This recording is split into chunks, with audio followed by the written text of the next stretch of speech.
الحمدللہ رب العالمین والعاقبۃ للمتقین والصلاة والسلام علی سید الانبیاء والمرسلین قال اللہ تعالی وتبارک فی القرآن المجید والفرقان الحمید بسم اللہ الرحمن الرحیم قال اللہ تعالی وتبارک فی القرآن المجید والفرقان الحمید بسم اللہ الرحمن الرحیم ما کان محمد ابا احد من رجالکم ولکن رسول اللہ وخاتم النبیین وکان اللہ بکل شیء علیما قال اللہ تعالی وتبارک فی القرآن المجید فی شان حبیبہ مخبرا وآمرا ان اللہ وملائکتہ یصلون علی النبی یا ایہا الذین آمنوا صلوا علیہ وسلموا تسلیما الصلاۃ والسلام علیک یا رسول اللہ وعلی آلک واصحابک یا محبوب رب العالمین الصلاۃ والسلام علیک یا نبی الرحمہ وعلی آلک واصحابک یا ایہا النبی ورحمۃ اللہ وبرکاتہ۔ انتہائی واجب الاحترام ذوی الاحتشام معزز محترم محتشم سامعین خواتین و حضرات، السلام علیکم ورحمۃ اللہ وبرکاتہ۔ کتاب رحمت قرآن مجید سے سورہ احزاب کی آیت نمبر 40 تلاوت کرنے کا شرف پایا ہے۔ کچھ باتیں اس آیت نور کی تشریح میں اور کچھ حضور کے فرامین نور آپ کے سامنے رکھنے کے بعد اجازت چاہوں گا۔ اللہ تعالی میری زبان پر کلمۃ الحق جاری فرمائے۔ ارشاد فرمایا کہ محمد صلی اللہ علیہ وسلم تم مردوں میں سے کسی کے باپ نہیں ہیں، لیکن وہ اللہ کے رسول اور آخری نبی ہیں، اور اللہ تعالی ہر شے کو جاننے والا ہے۔ یہ آیت کریمہ ختم نبوت کی ایک ایسی روشن اور صریح دلیل ہے کہ کسی اور چیز کی ضرورت باقی نہیں رہتی۔ حضرت عبداللہ بن ابی اوفا رضی اللہ تعالی عنہ فرماتے ہیں کہ لو قدی ان یکون بعد محمد نبی عاش ابنہ، چونکہ حضور مردوں میں سے کسی کے باپ نہیں ہیں، اور اگر یہ اللہ کا فیصلہ ہوتا کہ حضور کے بعد کوئی نبی آئے تو پھر حضور کے فرزند کو اللہ تعالیٰ زندگی عطا فرماتا، اور حضور کے بیٹے زندگی پاتے، رجل کی عمر کو پہنچتے، لیکن حضور کے فرزند بچپن میں انتقال کر گئے، اس لیے ولیکن لا نبی بعدہ، اس لیے کہ حضور کے بعد کوئی نبی نہیں ہے۔ کتنے نبی ہوئے ہیں جن کے بیٹے بھی بعد میں نبی ہوئے ہیں، نبیوں کے سلسلے رہے ہیں۔ حضرت ابراہیم نبی، ان کے بیٹے نبی، حضرت اسماعیل بھی نبی، حضرت اسحاق بھی نبی، بلکہ اعزاز دیکھیے کہ حضرت اسماعیل علیہ السلام متولی تھے کعبۃ اللہ کے، اور حضرت اسحاق علیہ السلام متولی تھے بیت المقدس کے۔ حضرت ابراہیم کا ایک بیٹا کعبہ کا امام ہے اور دوسرا بیٹا بیت المقدس کا امام ہے۔ پھر حضرت اسحاق کے بیٹے حضرت یعقوب وہ بھی نبی، حضرت یعقوب کے فرزند حضرت یوسف علیہ السلام وہ بھی نبی۔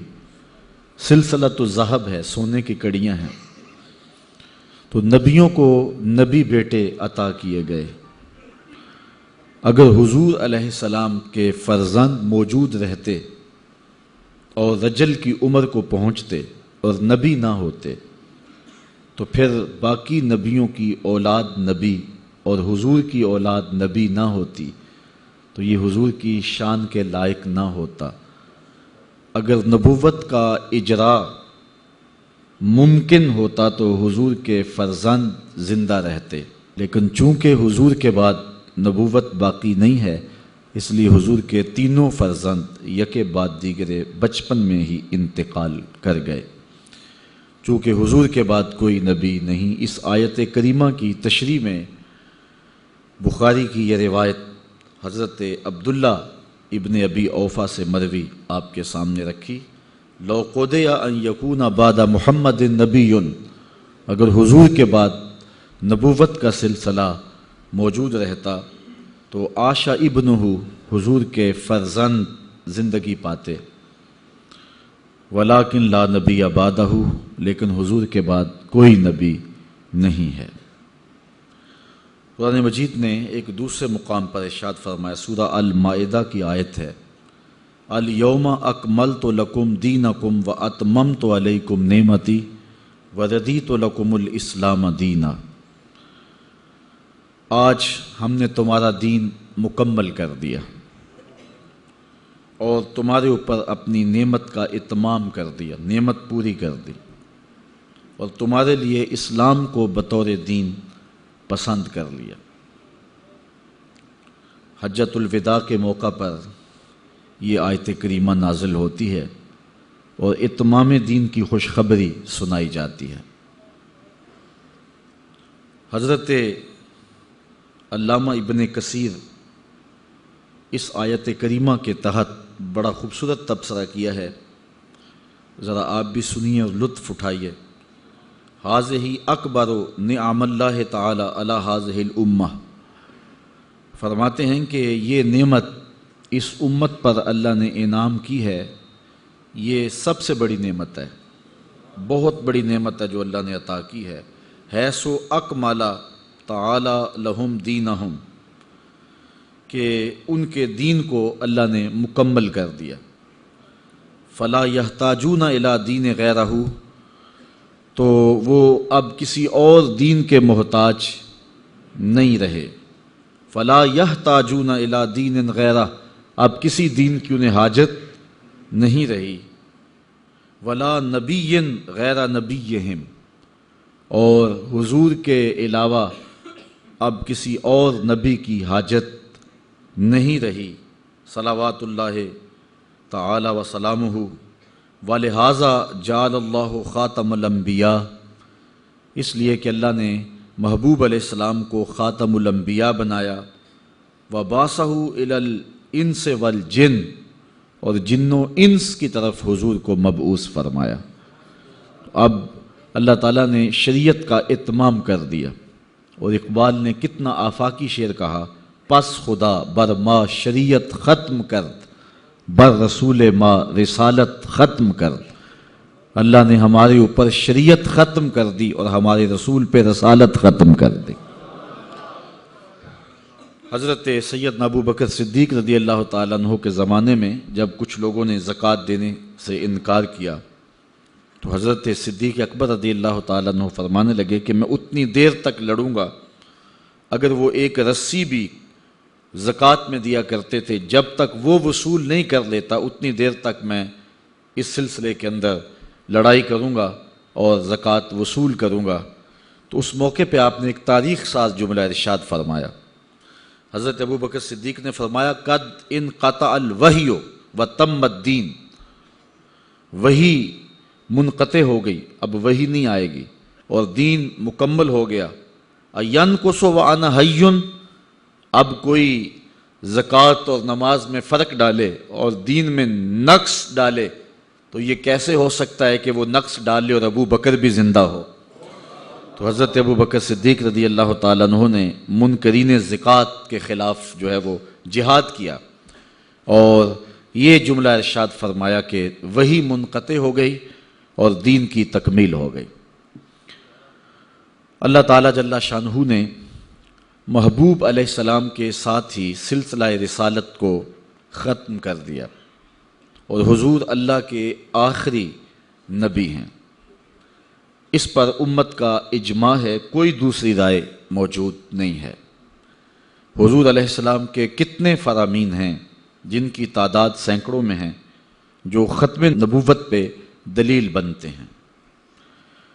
حضرت ابو ہریرہ رضی اللہ تعالی عنہ سے روایت سماعت کیجئے، جس کو امام بخاری نے اور دیگر محدثین نے اپنی اپنی اسناد کے ساتھ روایت کیا ہے، اور یہ حدیث اتنی کثرت کے ساتھ مروی ہے کہ یہ متواتر کے درجے تک پہنچی ہوئی ہے۔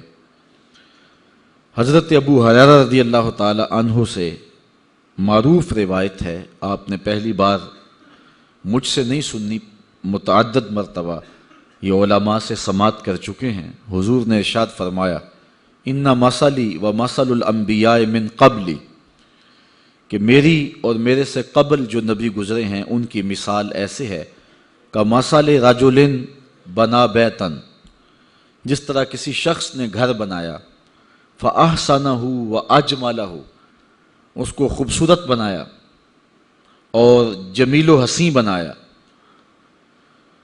الا موضع لبنہ، لیکن ایک اینٹ لگانا چھوڑ دی، من زاویۃ، ایک گوشے سے، فجعل الناس یطوفون بہ ویتعجبون لہ، لوگ اس میں گھوم پھر کے دیکھتے ہیں اور اس معاملے کو دیکھ کے تعجب کرتے ہیں کہ اتنا خوبصورت گھر، آرائش، زیبائش، خوبصورتی، جمال، حسن، لیکن یہ جگہ کیوں چھوڑ دی گئی ہے، یہاں کچھ نہیں لگایا گیا۔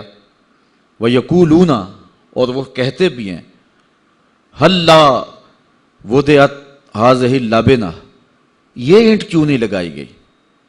قَالَ، حضور نے ارشاد فرمایا، فَأَنَا اللَّبِنَةُ، میں قصر نبوت کی وہ آخری اینٹ ہوں، وَأَنَا خَاتَمُ النَّبِيِّينَ، اور میں آخری نبی ہوں۔ یہ بخاری شریف کی روایت ہے، یہ لفظ بھی ابن شیبہ میں موجود ہیں۔ حضور نے فرمایا، فجئت انا، پس میں آیا، فاتممت تلک اللبنہ، اور اس خالی جگہ کو پر کر دیا، تو قصر نبوت مکمل ہو گیا۔ حضور وہ آخری اینٹ ہیں قصر نبوت کی، اور حضور کے بعد اب نہ کسی نبی کی گنجائش ہے نہ کسی رسول کی گنجائش۔ حضرت ابو ہریرہ رضی اللہ تعالی عنہ سے معروف روایت ہے، جس کو امام بخاری نے، امام مسلم نے، ابن ماجہ نے اور دیگر لوگوں نے روایت کیا ہے۔ قالا کانت بنو اسرائیل تسوسہم الانبیاء، بنی اسرائیل میں جو انبیاء علیہم السلام تھے وہ سیاست رانی کیا کرتے تھے، امور سیاست نبیوں کے ہاتھ میں تھا، اور لوگوں کو وہ سیاست سکھایا کرتے تھے۔ کلما ہلاک نبی خالفہ نبی، اور جب کوئی نبی شہید ہو جاتا یا انتقال کر جاتا تو اس کی جگہ پھر دوسرا نبی آ جاتا۔ وَإِنَّهُ لَا نَبِيَّ بَعْدِي، حضور نے فرمایا میرے بعد نبی کوئی نہیں، وَسَيَكُونُ خُلَفَاء، لہٰذا میرے بعد خلیفے ہوں گے۔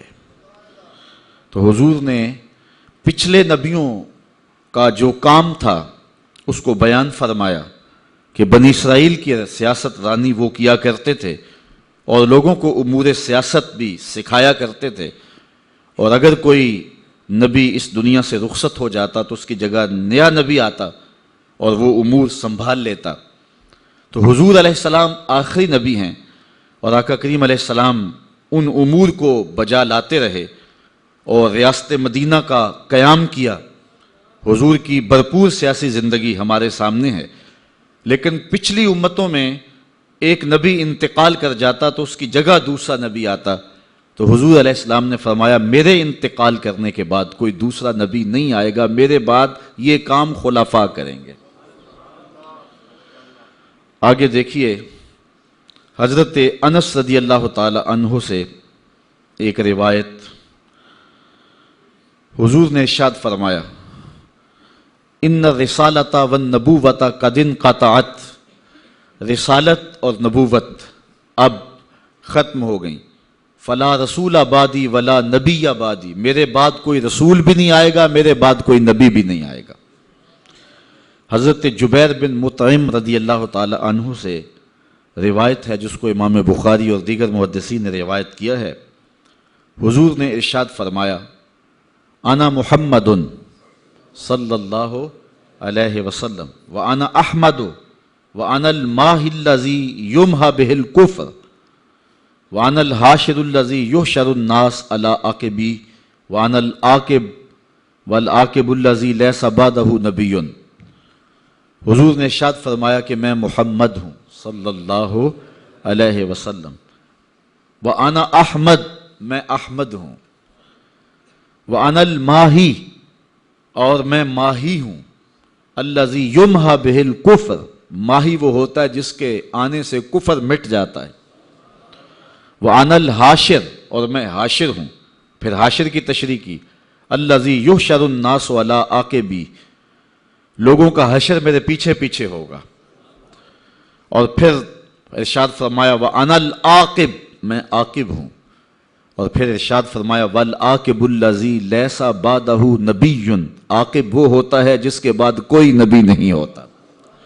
تو حضور علیہ السلام وہ آخری نبی ہیں کہ جن کے بعد نبی نہیں ہے۔ آقا کریم علیہ السلام نے ارشاد فرمایا، حضرت عقبہ بن عامر رضی اللہ تعالی عنہ سے ترمذی میں یہ روایت موجود ہے، لو کان بعدی نبی لکان عمر بن الخطاب، اگر میرے بعد کسی کے سر پہ نبوت کا تاج سجنا ہوتا تو عمر بن خطاب کے سر پہ سجتا، چونکہ میرے بعد کوئی نبی نہیں ہے تو اس لیے عمر بھی نبی نہیں ہوں گے۔ اگر سجتا ہوتا کسی کے سر پہ نبوت کا تاج تو وہ عمر کے سر پہ سجتا۔ حضرت ابو ہریرہ رضی اللہ تعالی عنہ سے ایک اور روایت سنیے، حضور نے ارشاد فرمایا انا آخر الانبیاء وَإِنَّا مسجدی آخر المساجد، میں آخری نبی ہوں اور میری مسجد آخری مسجد ہے۔ اب یہاں سوال پیدا ہوا کہ مسجد نبوی کے بعد بھی تو بڑی مسجدیں بنی ہیں، تو حضور نے اس کو آخری مسجد کیوں ارشاد فرمایا؟ تو اس کی تشریح ایک دوسری روایت میں جو ام المومنین سیدہ عائشہ رضی اللہ تعالی عنہا سے مروی ہے، ان الفاظ کے ساتھ، ان کلمات نور کے ساتھ ہمیں ملتی ہے کہ حضور کا فرمان انا خاتم الانبیاء و مسجدی خاتم مساجد الانبیاء، میں آخری نبی ہوں اور میری مسجد نبیوں کی آخری مسجد ہے۔ اور ایک اور حدیث سنیے، آقا کریم نے کیا ارشاد فرمایا، اور اس سے مخاطب جو ہے وہ اپنی امت کو فرمایا، اور امت میں اور آپ بھی آتے ہیں، دعویٰ تو ہے، اللہ قبول فرمائے۔ حضور نے فرمایا انا آخر الانبیاء، میں آخری نبی ہوں، وانتم آخر الامم، اور تم آخری امت ہو۔ اور ایک روایت کے اندر یہ لفظ بھی موجود ہیں جس کو حضرت ابو قتیلہ رضی اللہ تعالی عنہ نے روایت کیا، امام طبرانی نے اپنی موجم میں اس کو اپنی سند کے ساتھ روایت کیا ہے۔ حضور نے فرمایا لا نبی بعدی ولا امت بعدکم، میرے بعد نبی کوئی نہیں، تمہارے بعد امت کوئی نہیں، پس خدا بر ما شریعت ختم کر، بر رسول ما رسالت ختم کر، اس نے ہمارے اوپر شریعت ختم کر دی اور رسول کریم پر رسالت کا اختتام فرما دیا۔ ایک روایت میں آتا ہے کہ تم 70 کے عدد کو پورا کرنے والے ہو، کل 70 امتیں ہوئی ہیں، یہ امت 70ویں امت ہے اور اس کے بعد کوئی امت نہیں ہے، یہ خیر امت ہے، بہتر امت ہے اور آخری امت ہے۔ حضور علیہ السلام کا ایک اور فرمان بھی سماعت کر لیجئے، آپ کے ذوق کو مہمیز بھی لگے گی، قلب کو قرار بھی نصیب ہوگا، اور عقیدہ بھی سمجھ میں آئے گا اور حضور علیہ السلام کی عظمتیں بھی ذہن میں اتریں گی۔ حضور نے ارشاد فرمایا کنت اول النبیین فی الخلق وآخرہم فی البعث، میں تخلیق میں نبیوں میں سب سے پہلے ہوں اور مبعوث ہونے میں سب سے آخر میں ہوں۔ نگاہ عشق و مستی میں وہی اول وہی آخر، تخلیق میں اول ہوں اور بعثت میں آخر ہوں۔ میاں صاحب فرماتے ہیں اول آخر دو میں پاسے اوہو مل کھلوتا، اول بھی وہ اور آخر بھی وہ، میں تخلیق میں اول ہوں اور بعثت میں آخر ہوں۔ حضور علیہ السلام کا ایک اور فرمان سنیے جس کو متعدد محدثین نے روایت کیا ہے، حضرت ابو ہریرہ رضی اللہ تعالی عنہ سے ہی مروی ہے۔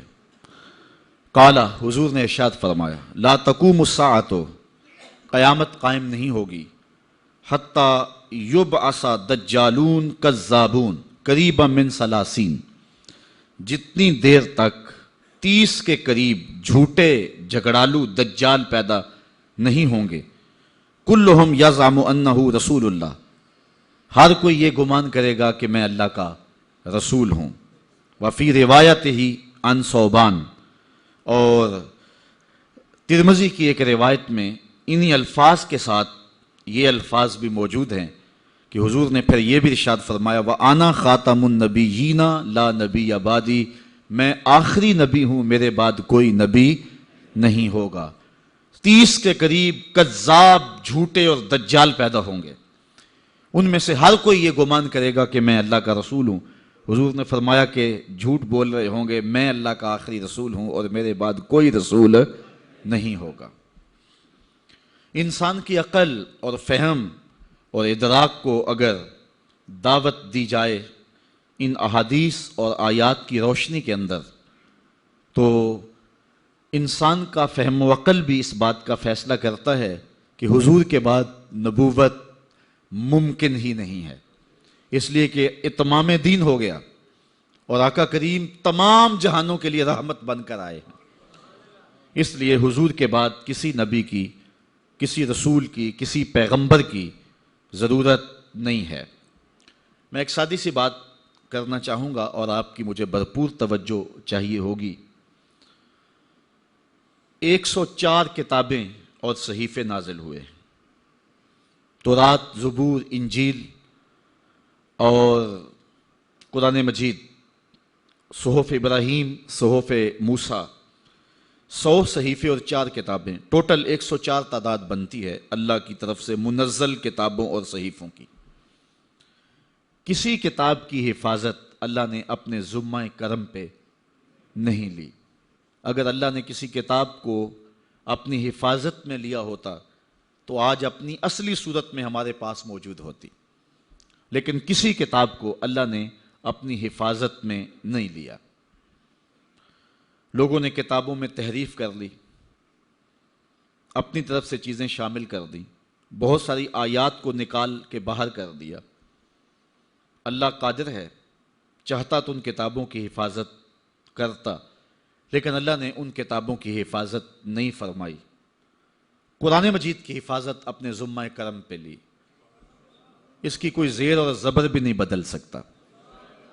اگر قرآن مجید کی ذمہ داری اللہ نے نہ لی ہوتی تو اس وقت امہ جو کمزوری کی پوزیشن میں ہے، اور ٹیری جونز سے لے کر کے اوباما تک اسلام کی دشمنی کے اندر سارے لوگ پاگل ہو رہے ہیں، تو قرآن مجید کے اندر ضرور تبدیلی کر لیتے، انہیں جبے، امامے اور دستاروں والے لوگ بھی مل جاتے، ڈالروں کے اندر بکنے والے لوگ بھی انہیں میسر آ جاتے اور کتاب کے اندر تحریف ہو جاتی۔ لیکن یہ اللہ کی حفاظت اور اس کا انتظام ہے کہ امریکہ اسلام کی دشمنی میں اور یہود و نصارہ اسلام کی دشمنی میں آخری حد تک پہنچ گئے ہیں، لیکن کسی مائی کے لال میں جرت نہیں ہے کہ قرآن کی زیر اور زبر کو بھی بدل سکے۔ یہ قرآن مجید کی صداقت کی دلیل ہے اور اللہ تعالیٰ کی حفاظت کا پہرا ہے اس کتاب پر، کوئی بدل سکتا ہی نہیں ہے، کسی مائی کے لال میں جرت ہی نہیں ہے، کسی کے اندر ہمت ہی نہیں ہے۔ اللہ تعالیٰ نے اس کتاب کی حفاظت کے بہت سارے ظاہری طریقے بھی جو ہیں وہ اختیار فرمائے ہیں۔ ایک طریقہ یہ ہے کہ لاکھوں سینوں میں اس کتاب کو محفوظ کیا ہے۔ یہ جس دور سے ہم گزر رہے ہیں، یہ دور اسلام کے عروج کا دور نہیں ہے، یہ مسلمانوں کے زوال کا دور ہے۔ لاشیں کٹ کٹ کے گر رہی ہیں۔ کابل، کندھار، قلعہ جنگی، دشت لیلہ، افغانستان، عراق، برما، کشمیر، فلسطین، شام، پوری دنیا کو دیکھ لیں، امت مسلمہ جس پستی اور زبوحالی میں ہے، اور اس کے ذمہ دار ہم خود ہیں۔ ایک دوسرے کو ہم خود توڑ رہے ہیں۔ دو اسلامی ملک ہیں جو پوری امت کو مصیبت میں مبتلا جنہوں نے کر رکھا ہے۔ کاش کہ ان دو اسلامی ملکوں کی حکومتیں امت کی جان چھوڑ دیں۔ یہ فرقہ واریت کی جو جلتی ہوئی آگ ہے، اس کے پیچھے آپ کو یہ دو ملک ہی ملیں گے، اور جگہ جگہ شر اور فساد جو مچا ہوا ہے۔ تو یہ دو ممالک ہیں جو پوری دنیا کے اوپر فساد اور فرقہ وارانہ آگ کو ایندھن فراہم کرتے ہیں۔ اب آپ نے یہ ملاحظہ کیا، کیری جان نے جو کہا کہ دو ملکوں نے ہمیں کہا ہے کہ ہم آپ کو شام کے خلاف جتنا پیسہ چاہیے ہم فراہم کریں گے، اور دوسری جانب ایک دوسرا ملک ہے جو اس کے مخالف دھڑے کو ہر طرح کی دولت پیش کرنے کے لیے تیار ہے۔ اب غیروں کا شکوہ کیا کریں، ہم تو اپنوں کے ہاتھوں سے ستائے ہوئے ہیں۔ اقبال نے کہا تھا، آج یاد آ رہا ہے اقبال کا یہ شعر، گلا جفائے وفا نما جو حرم کو اہل حرم سے ہے، کسی بت کدے میں بیاں کروں تو صنم بھی کہہ دیں ہری ہری۔ آج جو کچھ کر رہی ہیں مقدس ملکوں کے کار پرداز، اور جس طرح امت مسلمہ کو توڑا جا رہا ہے، یہ دردناک کہانی ہے۔ اللہ ہدایت دے یا صالح حکومت نصیب فرمائے جو امت کی وحدت کی ضمانت بن جائیں اور امت کو ایک پلیٹ فارم پہ جمع کر دیں۔ تو بات کر رہا تھا، یہ دور امت کے عروج کا دور نہیں ہے، یہ امت کے زوال کا زمانہ ہے۔ لیکن زوال کے زمانے میں بھی قرآن مجید کی حفاظت کا وہ اہتمام جو رب نے کیا ہے، سینوں میں محفوظ کرنے کا ایک ظاہری نظام، میں صرف اس مجلس میں ڈھونڈنے نکلوں تو مجھے درجنوں حفاظ اس مجلس سے مل جائیں گے جن کے سینے میں کتاب رحمت کا ایک ایک حرف لکھا ہوا ہے۔ تو یار، جب امت کے زوال کے زمانے میں قرآن مجید کی حفاظت کے لیے اتنے سینے ایک ایک مجلس میں موجود ہیں اور لاکھوں حفاظ پوری کائنات پہ آج بھی موجود ہیں، تو جب امت کے عروج کا زمانہ ہوگا تو پھر عالم کیا ہوگا، پھر کیفیت کیا ہوگی۔ تو اس کتاب کی حفاظت اللہ نے اپنے ذمہ کرم پہ لی۔ سوال یہ ہے کہ باقی کتابیں بھی تو اللہ کی کتابیں ہیں، لیکن اللہ نے ان کی حفاظت اپنے ذمہ کرم پہ کیوں نہیں لی، اور قرآن کی حفاظت اپنے ذمہ کرم پہ کیوں لی؟ یہ بات ذہن نشین رکھیں کہ قرآن مجید کو جو ہم افضل مانتے ہیں وہ اس لیے کہ اس کی تلاوت کا ثواب باقی کتابوں کی تلاوت سے زیادہ ہوتا ہے۔ نفس کلام میں تمام کتابیں برابر ہیں، نفس کلام میں فرق نہیں ہے، لیکن فضل ثواب کے اعتبار سے ہے۔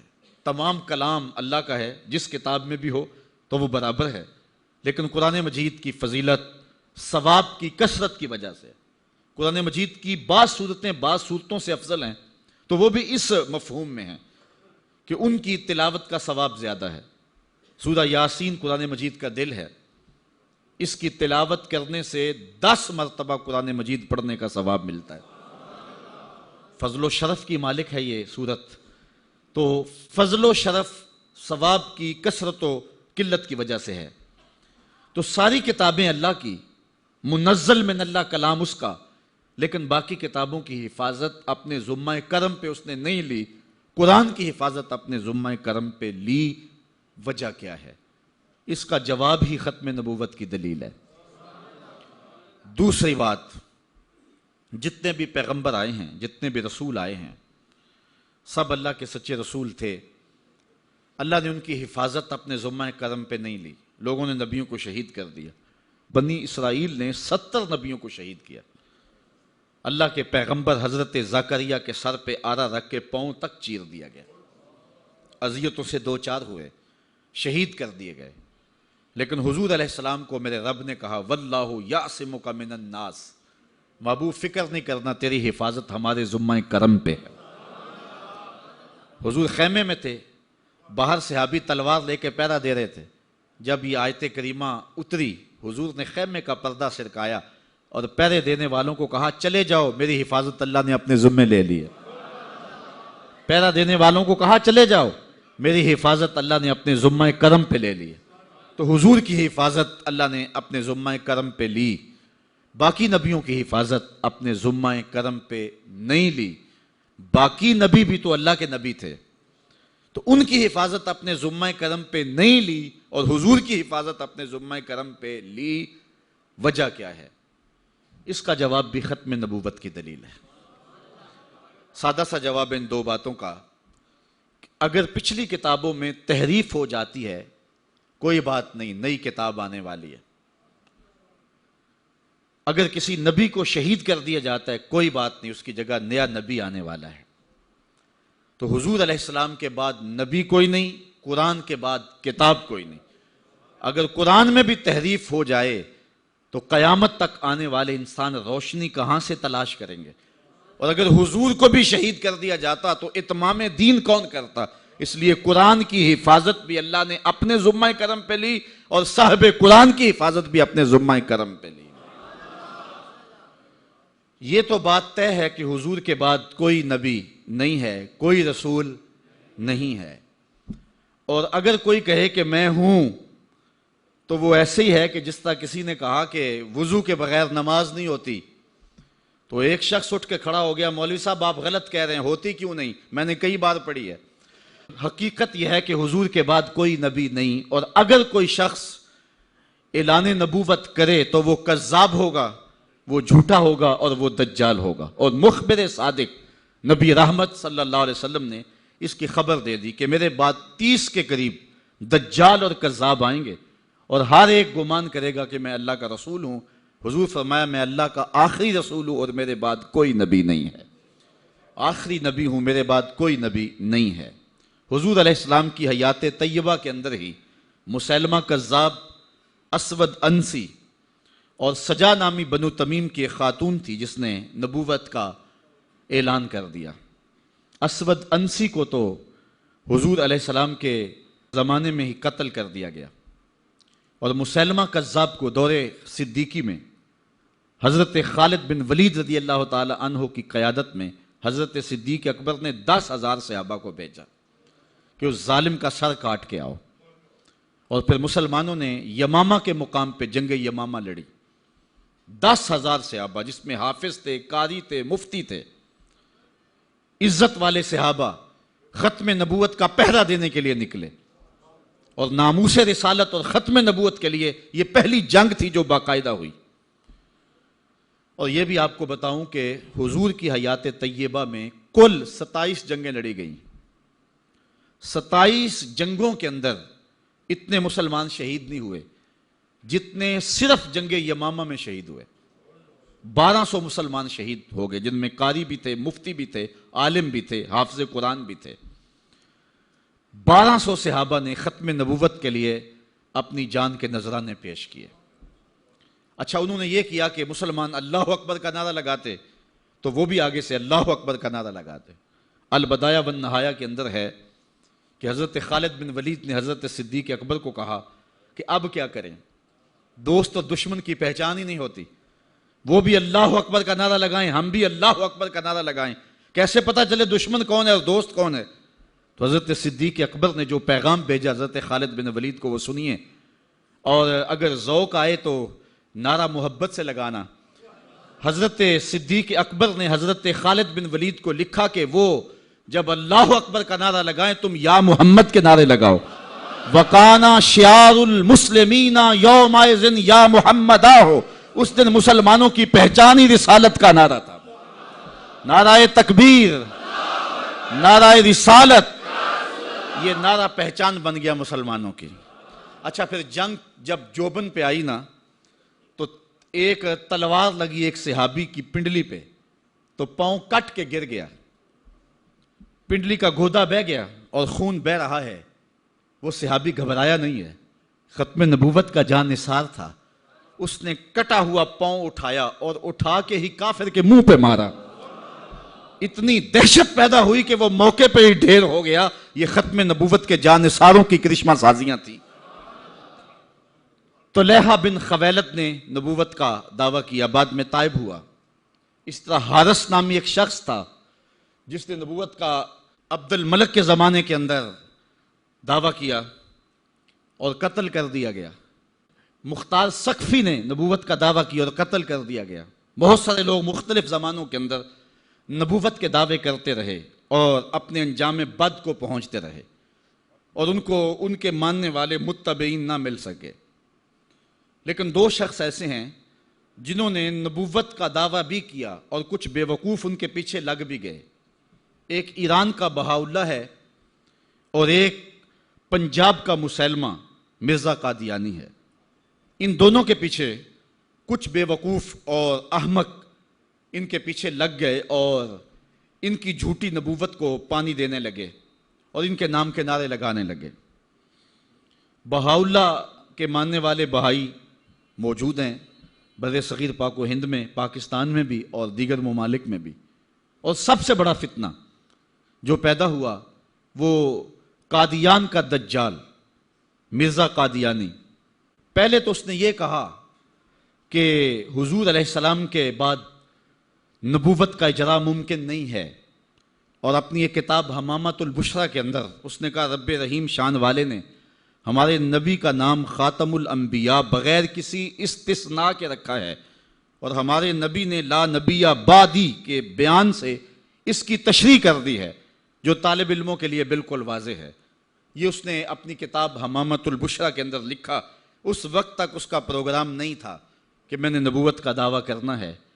بعد میں آپ کی سیالکوٹ کی کچہری میں ہی وہ ملازم تھا، اور میں اگر تاریخ کے ابواب کھولوں تو بات لمبی ہو جائے گی. کچھ لوگوں کا انٹرویو ہوا، وہ کامیاب ٹھہرا، اور پھر اس نے پہلے راستہ ہموار کرنا شروع کیا، اور پھر ایک دن اس نے کہہ دیا کہ بعثنی اللہ علی راس المئۃ لأجدد الدین. اللہ نے مجھے صدی کے سر پہ مبعوث کیا ہے کہ میں دین کی تجدید کروں. مجدد بن بیٹھا. پھر کچھ وقت گزرا، اس نے کہا وَأَنَا الْمَسِيحُ الْمَوْعُودُ وَالْمَهْدِيُ الْمَوْعُودُ.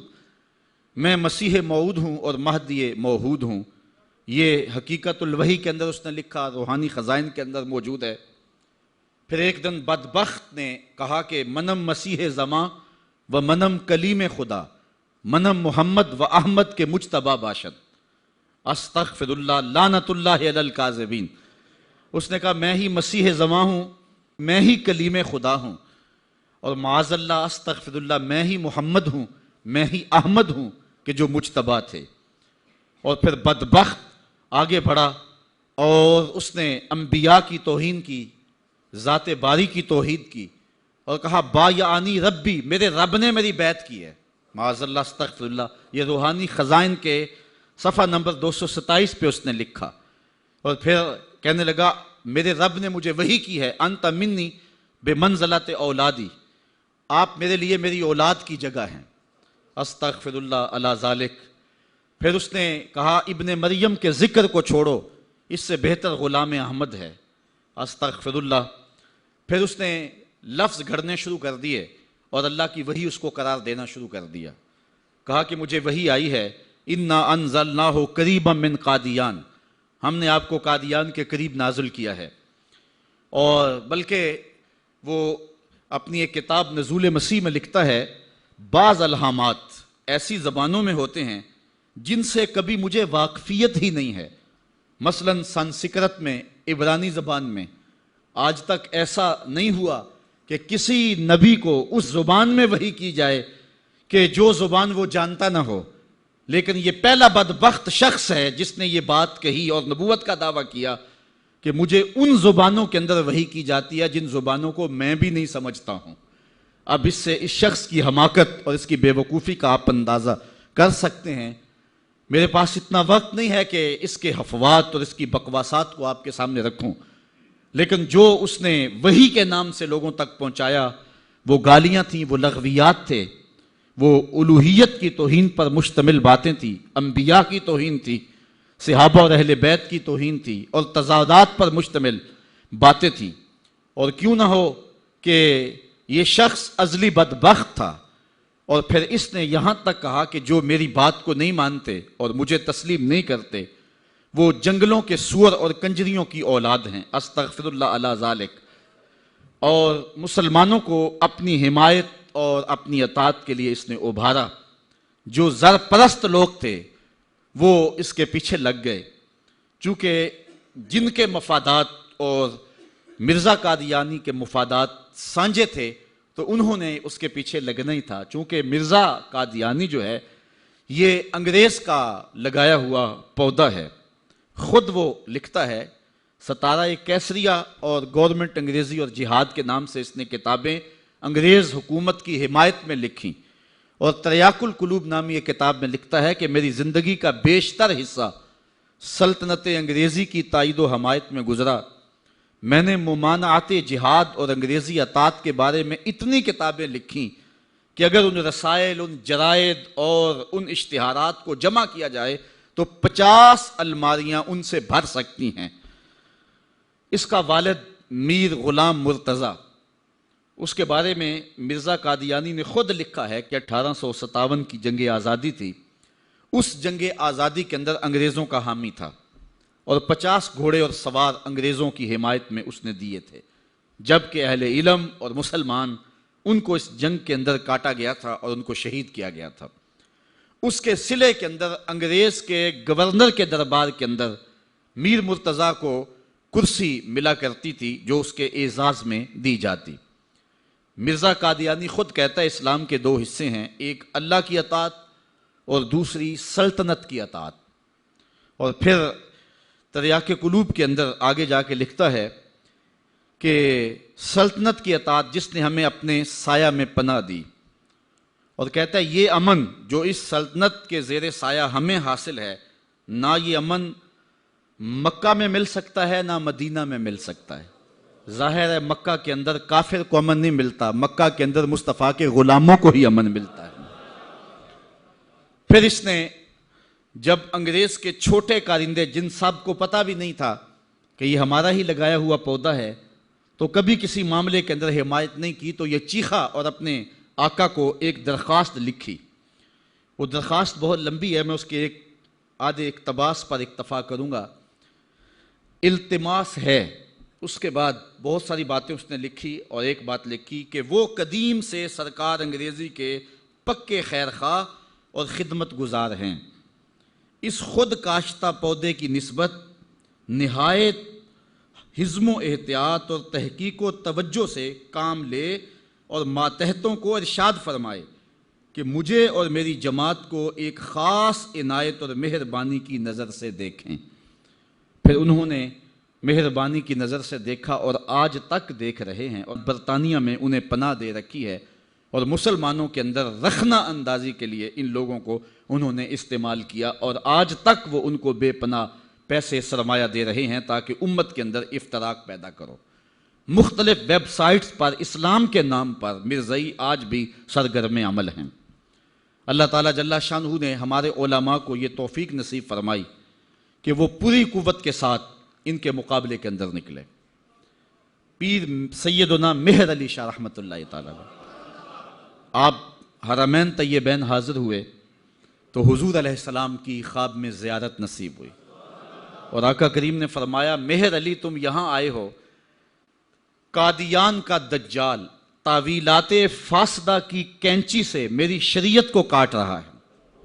تو حضرت پیر مہر علی شاہ رحمۃ اللہ تعالیٰ علیہ پھر وہاں سے واپس آئے اور اس دجال کے خلاف 2 کتابیں لکھی جن کا آج تک جواب نہیں ہو سکا۔ 2 کتابیں لکھی، اس سے جواب تو نہ ہو سکا، لیکن پیر مہر علی شاہ کو اس نے چیلنج کر دیا کہ آپ میرے ساتھ مناظرہ کریں، اور خود جگہ مقرر کر دی لاہور کی بادشاہی مسجد، اور خود ہی شرائط مناظرہ طے کر لیں، اور کہا کہ آپ کے ہاتھ میں بھی کاغذ قلم ہوگا، میرے ہاتھ میں بھی کاغذ قلم ہوگا، ہم تفسیر لکھیں گے، علماء کی جیوری بیٹھے گی، جس کی تفسیر اچھی ہوئی وہ سچا ہوگا۔ یہ تو کوئی بات نہیں تھی، لیکن پیر صاحب نے کہا ٹھیک ہے آ جاؤ۔ پیر صاحب پھر گولڑا سے چلے اور لاہور پہنچے، یہاں ایک اور بات میں بتاتا جاؤں، جب پیر صاحب وہاں سے آئے تو اکیلے نہیں آئے، علاقہ بھر کے علماء کو ساتھ لیا، پیران عزام کو کہا آؤ چلے لاہور، ایک دجال کا مقابلہ کرنے جانا ہے۔ ایک پیر صاحب کو پیغام بھیجا تو انہوں نے کہا پیر صاحب ہم پیر لوگ ہیں، چھوڑو آپ کس کام میں پڑ گئے ہیں، ہمارا کام کیا جو ہے وہ ان امور سے۔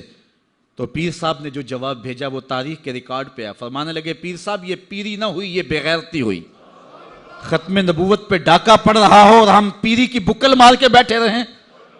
پیر صاحب وہاں سے چلے اور لاہور پہنچے، مرزا دجال کو نہیں آنا تھا، نہ آیا، اور اس نے بہانہ یہ بنایا کہ پیر صاحب کے ساتھ سرحد کے پٹھان آئے ہیں اور وہ مجھے مار دیں گے، اس لیے میں لاہور نہیں گیا۔ پیر صاحب پھر گئے اور آپ جشن فتح کا منایا۔ شورش کاشمیری نے لکھا ہے کہ پیر صاحب کے چہرے پہ میں نے جلال دیکھا، اور پیر صاحب فرمانے لگے کہ وہ تو کہتا ہے کہ قلم اور کاغذ لیں گے اور جو ہے وہ لکھیں گے، کہا کہ اگر وہ آ جاتا تو میں کاغذ پہ قلم رکھ دیتا، قلم خود ہی لکھتا۔ اللہ اکبر یا رسول اللہ۔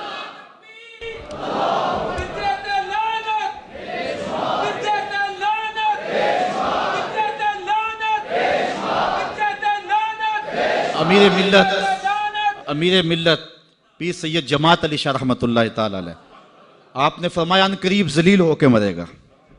پھر جہاں مرا آپ کو پتہ ہے، گندگی میں لتھڑا ہوا تھا، تڑپتا ہوا مرا۔ اعلی حضرت شیر ربانی میاں شیر محمد شرک پوری فرماتے ہیں میں نے دیکھا ہے، چونکہ صاحب کشف بزرگ تھے، کہ قبر میں بھی بھولے کتے کی طرح بھونک رہا ہے اور اس کے منہ سے جھاگ نکل رہی ہے، ذلیل و رسوا ہے قبر میں بھی، جب تک رہا ذلیل و رسوا رہا۔ اللہ تعالیٰ جل شانہ دی علماء کو طاقت دی، انہوں نے ناطقہ بند کر کے رکھ دیا۔ پھر جب پاکستان بنا تو سب سے زیادہ جن لوگوں نے مخالفت کی پاکستان کی وہ مرزائی تھے، پاکستان کے حق میں انہوں نے ووٹ نہیں دیا۔ آج بھی جو ربوے میں دفن ہوتے ہیں وہ امانتاً دفن ہوتے ہیں، ان کا عقیدہ ہے کہ پاکستان ٹوٹ جائے گا اور ہمیں اٹھا کر کے جو ہے وہ قادیان میں دفن کیا جائے گا، یہ وصیت کر کے وہاں دفن ہوتے ہیں۔ پہلا وزیر خارجہ بدقسمتی سے مرزائی بن گیا، پھر اس نے ایک بیان دیا تو 53 کی تحریک چلی، لاہور کی سڑکوں پر 10,000 جان نثاروں نے اپنی جانیں قربان کی ختم نبوت کے لیے۔ وہ لمحے ہم نہیں بھول سکتے ہیں، تاریخ سے آج بھی حرارت نکل رہی ہے کہ ایک خاتون اپنے بیٹے کو بیانے کے لیے لے جا رہی تھی، ارمانوں سے اس بیوہ نے اپنا بیٹا پالا تھا، آج سیرے لگا کر کے اس کی بارات لے جا رہی تھی کہ جب مال روڈ پہ پہنچی تو تڑ تڑ گولیوں کی آواز آنے لگی، روک کے پوچھا کیا ماجرا ہے، کہا ختم نبوت پہ لوگ جانے وار رہے ہیں۔ اس نے بارات سے معذرت کی، بیٹے کے سر سے سیرا اتارا اور کہا بیٹے میں دودھ معاف نہیں کروں گی اگر حضور کے نام پہ جان نہیں وار دے گی، تجھے میں شہادت کا دولہا بنانا چاہتی ہوں۔ اچھا جب وہ زخموں سے چور ہو کے گرا، دور ماں کھڑی منظر دیکھ رہی تھی، اس نے ماں کو پکار کے کہا امی بھاگ کے آ، دیکھ کہ میری پشت پہ کوئی گولی تو نہیں لگی، تیرے پتر نے ساری گولیاں سینے پہ کھائی ہیں۔ اور وہ گھڑیاں بھی ہم نہیں بھول سکتے جب نواب آف کالا باغ اس تحریک کو دبانے کے لیے کوشش کر رہا تھا، وقت کا گورنر وزیر خان کی تاریخی مسجد میں علامہ نیازی للکار رہے تھے، او نواب آف کالا باغ تیری لمبی لمبی مونچھوں سے بغاوت ہو سکتی ہے، محمد عربی کی کالی کالی زلفوں سے بغاوت نہیں ہو سکتی ہے۔ پھر ایک ڈی ایس پی کے قتل پر علامہ نیازی ماخوذ ہوئے، جیل میں چلے گئے، سزائے موت ہو گئی۔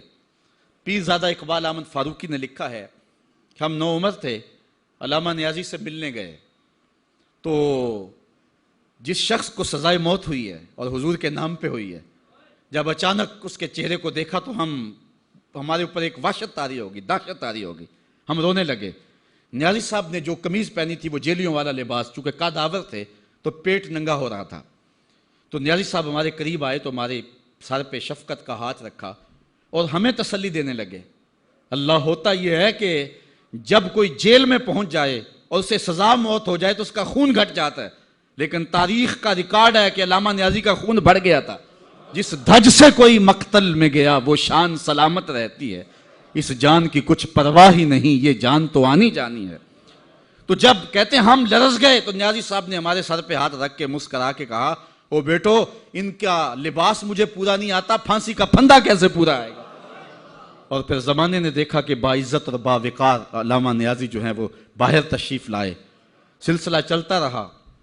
جب بھٹو کا دور آیا 74 کے اندر نشتر کالج کے کچھ طلبہ مری جا رہے تھے، ربوے سے گزرے تو مرزائی غنڈوں نے ان کو جو ہے وہ سب و شتم کیا اور غوب و زود کیا، ان کو مارا زخمی کر دیا۔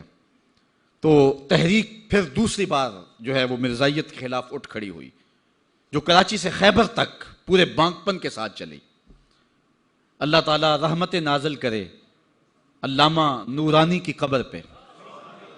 انہوں نے علماء کے دستخط کے ساتھ جو ہے وہ اسمبلی کے اندر درخواست جمع کروائی مرزائیوں کو اقلیت قرار دینے کے لیے، قرارداد پیش کی۔ اور پھر کیا ہوا، 3 مہینے کی مسلسل محنت، علامہ سارا دن اسمبلی کی کارروائی میں رہتے اور راتوں کو دور دراز علاقوں کا سفر کرتے اور جلسے کرتے اور ختم نبوت پر جو ہے وہ لوگوں کو ابھارتے۔ اور پھر مرزائیوں کو بھی بلایا گیا، صفائی کا موقع دیا گیا۔ پھر ایک وقت آ گیا کہ حکومت مجبور ہو گئی۔ مسٹر بھٹو علامہ نورانی سے کہنے لگے، نورانی صاحب یہ تو مدارس کے دارالافتاء کا مسئلہ ہے جو آپ اسمبلی میں لے آئے، یہ تو علماء کا کام ہے کہ کون کافر ہے اور کون مومن ہے، تو آپ اس کو اسمبلی کے فلور پہ لے آئے ہیں تو اس کو مدارس میں حل کرنا چاہیے تھا۔ تو حضرت علامہ نورانی نے جو جواب دیا وہ بڑا خوبصورت تھا۔ فرمانے لگے، بھٹو صاحب مجھے ایک بات بتا دیں، آپ منتخب وزیر اعظم ہیں، اگر آپ کے مقابلے میں کوئی کرسی بچھا کے بیٹھ جائے تو آپ اس کے بارے میں کیا رائے رکھتے ہیں؟ تو بھٹو کہنے لگا، یا وہ باغی ہے یا وہ پاگل ہے۔ تو کہا، بھٹو صاحب وزارت کی کرسی چھوٹی ہے، ختم نبوت کی کرسی بڑی ہے، اب جو کہتا ہے میں نبی ہوں ماننا پڑے گا، یا پاگل ہے یا باغی ہے۔ پھر وہ وقت آیا، 7 ستمبر کی شام تھی کہ اسمبلی کے فلور پر جدھر دیکھتے تھے نعرہ رسالت اور نعرہ توحید اور ختم نبوت زندہ باد کے نعرے ہی گونج رہے تھے۔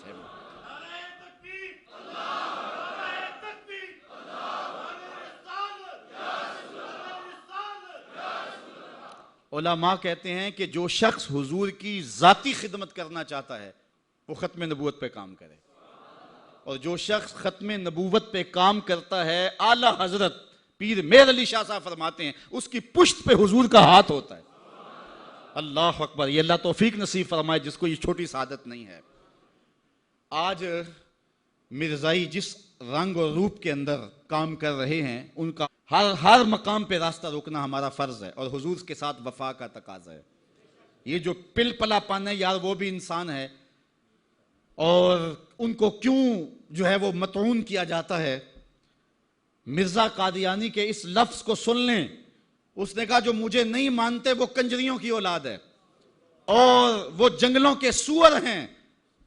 اب کوئی بھی غیرت مند شخص مرزا قادیانی کے خلاف دل میں نرم گوشہ نہیں رکھ سکتا ہے، اور مرزا قادیانی خود بھی کافر ہے اور جو اس کو نبی رسول پیغمبر مانے وہ بھی کافر ہے۔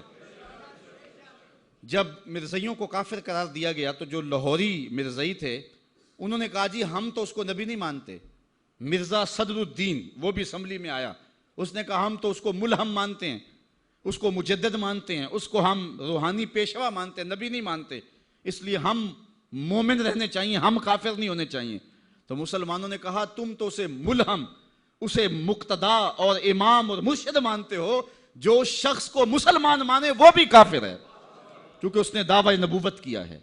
تو مرزائی کافر، مرزائیوں کو جو کافر نہ مانے وہ بھی کافر ہے اور دار اسلام سے خارج ہے۔ آج روشن خیالی اور نرم دلی کی بات کی جاتی ہے، میں پوچھتا ہوں علامہ اقبال سے بھی بڑا کوئی روشن خیال ہو سکتا ہے؟ علامہ اقبال جسٹس سید آغا جو کہ لاہور ہائی کورٹ کے جسٹس تھے، انہوں نے رؤسائے لاہور کی دعوت کی، اقبال بھی مدعو تھے، تشریف لے گئے۔ جب وہاں پہنچے تو حکیم نور الدین جو کہ مرزا قادیانی کا خلیفہ تھا وہاں کرسی کے اوپر بیٹھا ہوا تھا، مہمانوں کے اندر وہ بھی بیٹھا ہوا تھا۔ علامہ اقبال جا کے جسٹس سید آغا کو دیکھا، رنگ سرخ ہے، کہا جسٹس آغا گناہگار ضرور ہوں لیکن حضور کا بے وفا نہیں ہوں۔ اگر اس بدبخت کو بلانا تھا تو پھر اقبال کو کیوں بلایا؟ اقبال تو ساری زندگی درس ہی یہ دیتا رہا کہ محمد سے وفا تو نے تو ہم تیرے ہیں، یہ جہاں چیز ہے کیا لوح و قلم تیرے ہیں۔ تو کہا یہ کیسے ہو سکتا ہے کہ میں حضور سے بے وفائی کروں؟ حکیم نور الدین نے سمجھا میری خیر نہیں ہے، اب ذلت سے نکالا جائے گا، خود اٹھ کے کھسک گیا۔ تو علامہ اقبال کہنے لگے کہ میں گناہ گار ضرور ہوں لیکن حضور کی چوکھٹ کا وفادار ہوں۔ جسٹس سید آغا کو یہ معذرت کرنا پڑی کہ آپ کا دل دکھا ہے، میں اس کو بلایا نہیں تھا، وہ از خود کسی کے ساتھ آ گیا تھا۔ تو یہ اقبال کی غیرت عشق رسول ہے کہ جہاں مرزائی بیٹھا ہو اقبال اس ٹیبل پہ نہیں بیٹھتا، جہاں مرزائی بیٹھا ہو اس مجلس میں اقبال نہیں بیٹھتا۔ تو ہم کہیں جی وہ رشتہ داری ہے، جنازے میں چلے گئے جی میں نے پڑھا نہیں تھا، میں ایک نکر میں کھڑا رہا لیکن رشتہ داری تھا، مجبور ہو گیا، گنبد خضرا کے مکین تجھے دیکھ رہے تھے۔ ہمارے قبلہ استاد رحمۃ اللہ تعالی علیہ کسی جنازے میں نہیں گئے تو کسی نے ان کو کہا مفتی صاحب یہ آپ نے کیا کیا، محلے داری بھی تو کوئی چیز ہوتی ہے۔ تو مفتی صاحب برجستہ فرمانے لگے صاحب دینداری بھی تو کوئی چیز ہوتی ہے۔ تو لوگ کہتے ہیں رشتہ داری کوئی چیز ہوتی ہے، میں کہتا ہوں دینداری کوئی چیز ہوتی ہے۔ غیرت ہے بڑی چیز جہان تگ و دو میں، اقبال نے کہا تھا غیرت ہے بڑی چیز جہان تگ و دو میں، پہناتی ہے درویش کو تاج سر دارا۔ جس میں دینی غیرت نہیں ہے اس کے پاس کچھ بھی نہیں ہے۔ مرزائی کل بھی گستاخ رسول تھے، مرزائی آج بھی گستاخ رسول ہے۔ غیر ملک جانے کے لالچ میں ایک سیکنڈ کے لیے بھی مرزائی کوئی اپنے آپ کو لکھتا ہے تو مرزائی ہو جاتا ہے۔ چاند ٹگوں کے لیے ختم نبوت سے بغاوت، یہ ایک مومن کی شان نہیں ہو سکتی ہے۔ جو اپنے آپ کو لکھتا ہے باغی ختم نبوت کا اور مرزائی لکھ دیتا ہے وہ فوراً مرزائی ہو جاتا ہے، دارہ اسلام سے خارج ہو جاتا ہے۔ ہم کل بھی حضور کے نام کے وفادار تھے، ہم آج بھی حضور کے نام کے وفادار ہیں۔ آؤ مل کے اقبال کا شعر اقبال کے شہر میں ایک ترانے کی صورت میں پڑھ لیتے ہیں کہ محمد سے وفا تو نے تو ہم تیرے ہیں، یہ جہاں چیز ہے کیا لوح و قلم تیرے ہیں۔ وآخر دعوانا ان الحمدللہ رب العالمین۔ آفاق کے ہر ہر گوشے میں قرآن سنا کر دم لینا، اب رکنا نہیں، اب تھمنا نہیں، فردوس میں جا کر دم لینا، آفاق کے ہر ہر گوشے میں قرآن سنا کر دم لینا، اب رکنا نہیں، اب تھمنا نہیں۔